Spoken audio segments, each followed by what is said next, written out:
बाकी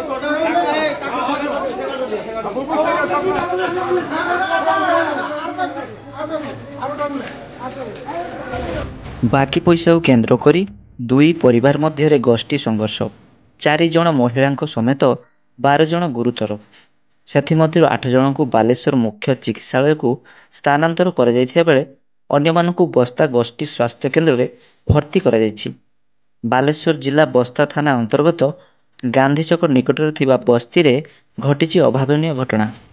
सूचना अनुजाई शेख रमजान एवं शेख सुराकों परिवार मध्य टंका नेण देण को केन्द्र करी गंडगोल आरंभ हेबा परे क्रमशः यह गंडगोल उग्र रूप धारण करथिला। उभय परिवार सदस्य परस्पर को विभिन्न मारणास्त्र रे आक्रमण करथिले। घटनास्थल उभय परिवार 12 जन सदस्य गुरुतर हेबारु सेमानंकु प्रथमे बस्ता स्वास्थ्य गोष्ठी केन्द्र को एवं परे 8 जन अवस्था संकटापन्न हेबारु बालेश्वर मुख्य चिकित्सालय को स्थानांतर कराଯାଇଛି। खबर पाई बस्ता पुलिस मध्य घटनास्थल रे पहुंची तदंत आरंभ करिछि।